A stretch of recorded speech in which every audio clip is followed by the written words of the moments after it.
We're living in strange times, my friends. Wizards of the Coast has just announced a ban announcement, and people are losing their minds before the bans have even happened.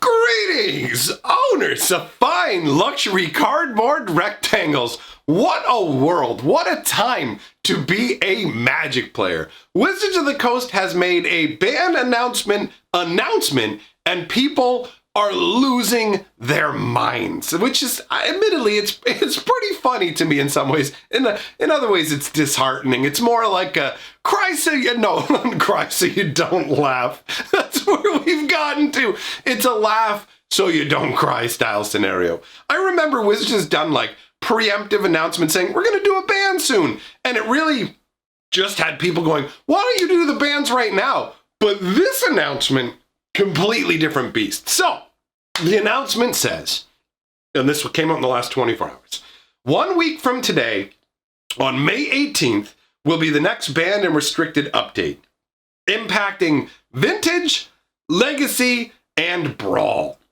MTGO leagues for those formats will end at that time and be restarted with the updates. So, one of the things that's going on is people are really worked up that there are literally 0 modern bans or standard bans coming. Obviously, there are people who feel like, and not wrongly, that companions are massively disruptive. There's what, like 15 different flavors of Lurrus that you can play in Modern?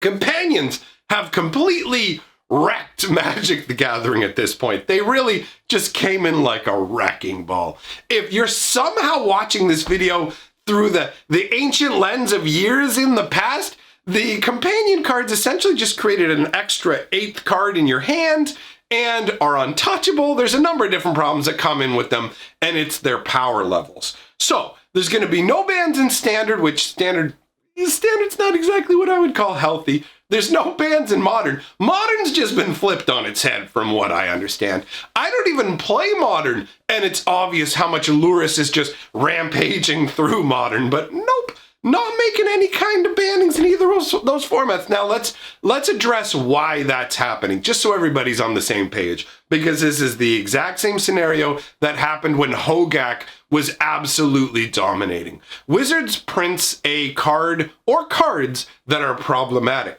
But Wizards is faced with a problem. These cards are screwing up formats and not wanting people to play. But these cards also come from Wizards' newest product.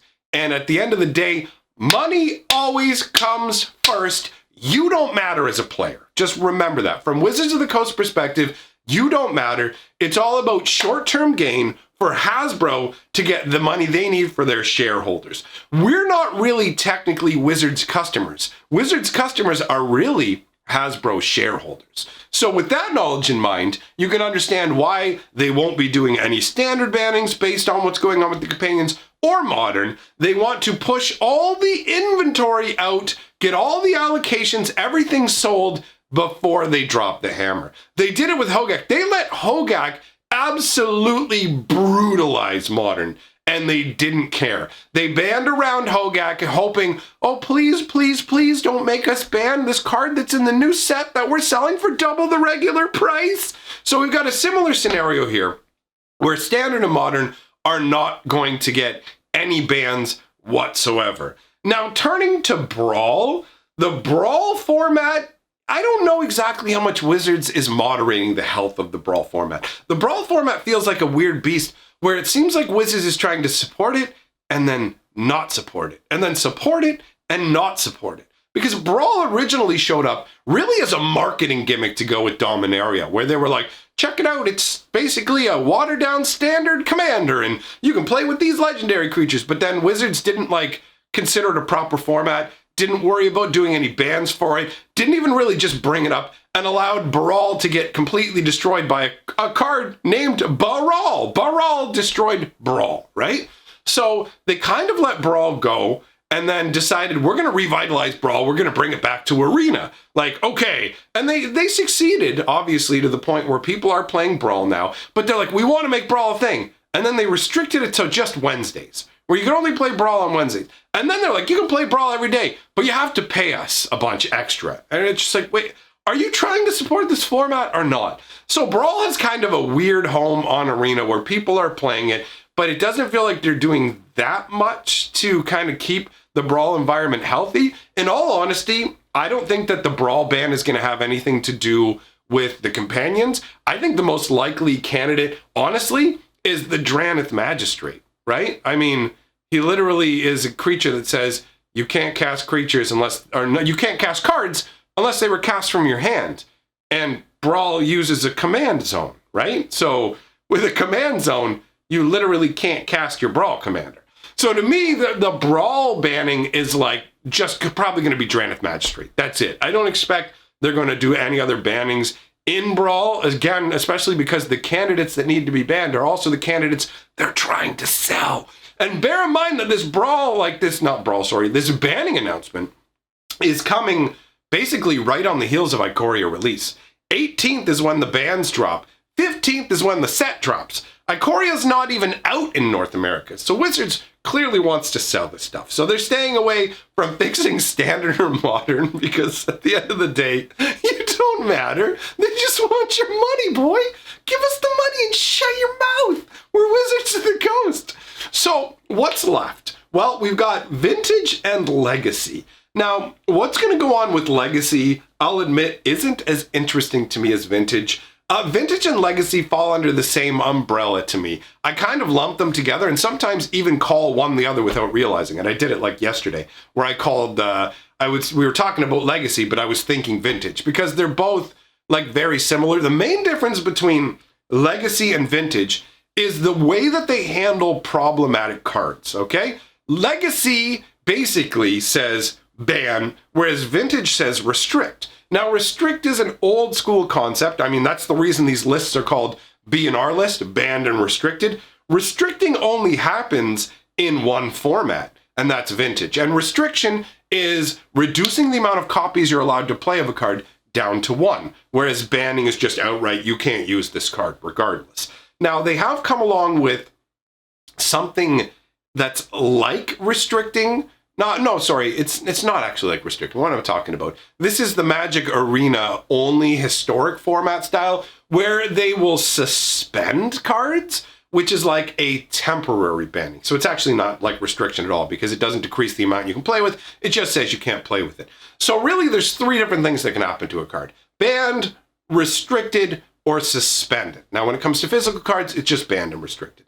So Legacy is the land of that stuff gets banned, and Vintage is the land of that stuff gets restricted, but they're both formats that start with cards from the very beginning of Magic. And you can see there's a major power differential between the two formats because the cards that are on the restricted list are incredibly strong, and you still get to have them in your deck. You still get a Black Lotus, you can have one of each Mox, Ancestral Recall, Time Walk, like all these absurdly powerful cards. So they basically make Vintage into more of a randomer, swingier kind of format. Now, obviously, with the consistency that you can get with all the cards that exist in Magic's history, it does take a little bit of the random swinginess out of it. But Legacy has the standardized 4 of each card that we're used to that gives you a normal level of consistency, where when you're playing with Vintage and all these restricted cards, you just rely on drawing a ton of cards to get everything, but you can't be guaranteed to get copies of all of these different things. So what are they going to ban in Legacy? I mean, the thing is, I don't know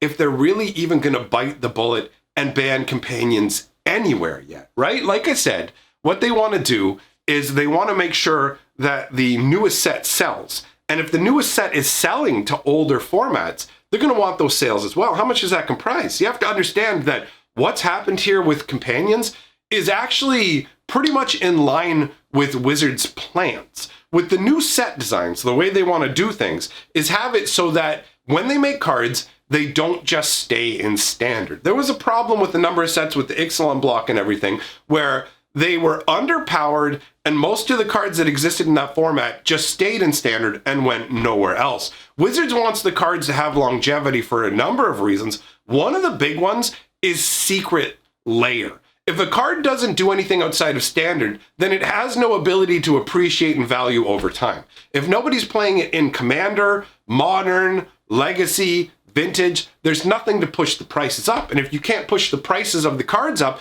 you don't have more awesome candidates for Secret Lair cards. So you'll notice that this whole like fire philosophy that they brought in is around the same time that Secret Lair came. So they're looking to create more targets over time for Secret Lair reprints, just as one angle of this. I'm not saying it's the only reason, but I do believe that that needs to be factored in, right? Because it is a genuine influence, in my opinion. It makes the idea of having older, harder to acquire cards even more attractive. They were attractive before because you could put them into sets as reprints. But when you can sell direct to consumer, the singles, that changes it even more, right? So we've got this new fire development technique where before Wizards tried to keep a certain power balance, where they went, okay, we've got something a little more powerful here, we'll put something weaker here, and hopefully it will homogenize the power level to a degree and create some semblance of balance. And now we exist in a world where Rosewater will come out with these polls that basically make it sound like you have to choose innovation or balance. There's no way for us to make powerful cards that are still balanced, even though we've managed to maintain balance for the majority of Magic's history. I'm going to try and pretend like that's not possible anymore, and that you have to give up balance to the game if you want cool new concepts. So the problem with companion cards isn't so much that they exist at all, because companions could be workable to a degree if they just made them more restrictive, took the power level down. It's still a concept that they could have actually experimented with. That's the fault of play design, not the people who came up with Companion. Rosewater came up with Companion, and everybody wants to yell at him. But let's be real for a moment. How it works is Rosewater's part of the design team. They're supposed to come up with new concepts and go, here you go, we're trying something new. And then the people who play test the cards are supposed to find the appropriate power level. So they are the ones who are actually to blame for the companion issue. Now, will they ban companions in these older formats? For example, you've got a situation where, what's the card that's like killing it with the Luris right now? It's a bauble, right? Is it Urza's bauble or Mishra's bauble? It's one of the baubles, right? It's basically 0 to put out, draw a card style scenario. So it just gives like egregious amounts of card advantage. Are they going to ban that, right? Like, is that what they're going to ban? Is that what they're going to restrict in Vintage? What's a really interesting question is the banning of Companion overall as a mechanic, because this is the first time in Magic history where this has actually genuinely come up as a real thing. Whenever anything new comes out, there are always people in the Magic community who are going to come and go, this is the worst thing that's ever happened to Magic. They need to ban the entire mechanic. But most of the time we scoff at those people because the mechanic doesn't actually need to be banned.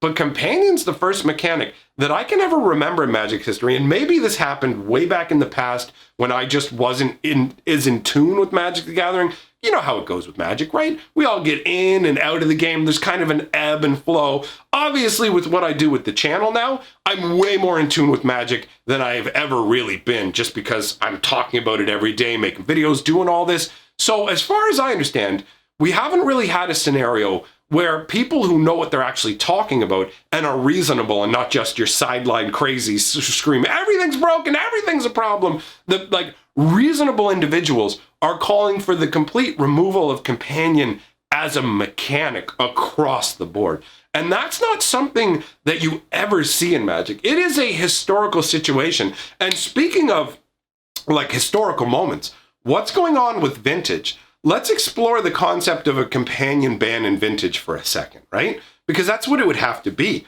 Because I know you're going to be like, wait, you just said Vintage doesn't do bannings. They do restrictions and restrict it down to one card. How does that fix the companion problem? It doesn't. It can't. Because the companion is already just a one-off. Sure, you can't put 3 more copies in your deck, but you already couldn't do that with Luris because of the restrictions on Luris. Luris costs 3 mana and says all your permanents have to cost 2 or less, right? So Luris is already restricted in Vintage. So if a companion's in a problem in Vintage, that means they have to do a ban.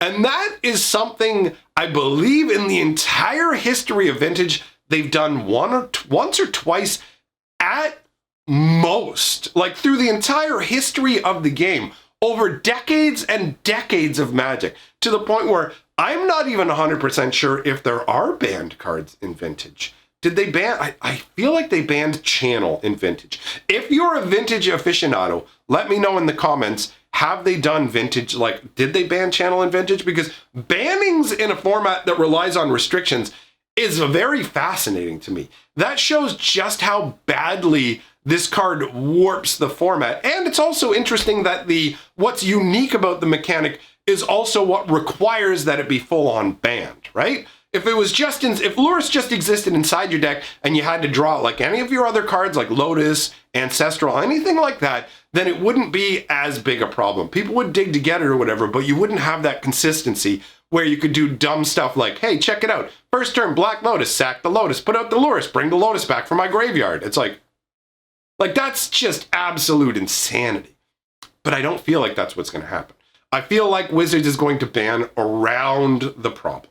I feel like instead of banning Companion, they're going to hum and haw and just go, oh, you know, what if we ban that? What if, look over there, we'll restrict this. We'll ban that. We'll ban that. No, Companions aren't the problem. We just got to get rid of all this other stuff. We just got to get rid of all the other Magic cards that exist. Why don't we ban everything we're not selling right now?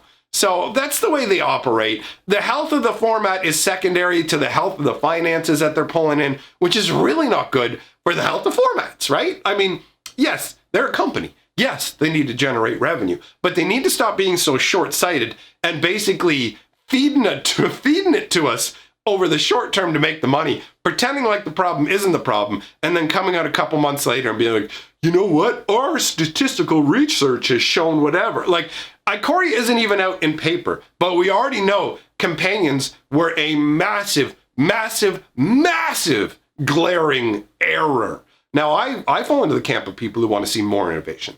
I want to see new stuff. But to be able to do that effectively, we also need a company that's willing to respond quickly and effectively to the actual problems in the format. And Wizards is clearly unwilling to do this based on the financial hit that they've already taken this season, just from what's going on in the world. Ikoria not being able to, it's not even out yet. You could play Ikoria on Arena for a month on MTGO, so they have all the data. There's no real excuses for them to go, oh, we just got to wait and see. You've already seen, you already know, and they've told everybody who's playing Standard and Modern that no life preserver is coming and that you're going to have to flail in the water, flail out in the ocean while the water just pours into your mouth. And boy, is that water salty. So, I want to thank all my patrons and channel members for supporting this channel. We will talk about these bannings more once we get to the 18th. We'll actually get in depth and see what's going on. But for me, I'm absolutely fascinated to find out what's going to happen with this banning and restricting. I would say this is the most interested I've ever been in a ban and restricted announcement, specifically because the concept of a Vintage ban is so crazy to me, and the idea of Companions being banned entirely in a format is also pretty crazy to me, and we have the potential for either of those things to occur, although admittedly, again, as I said, the Companion thing, it's probably going to take some time. They're probably going to Hogak us on this one. So thanks for coming by, everybody.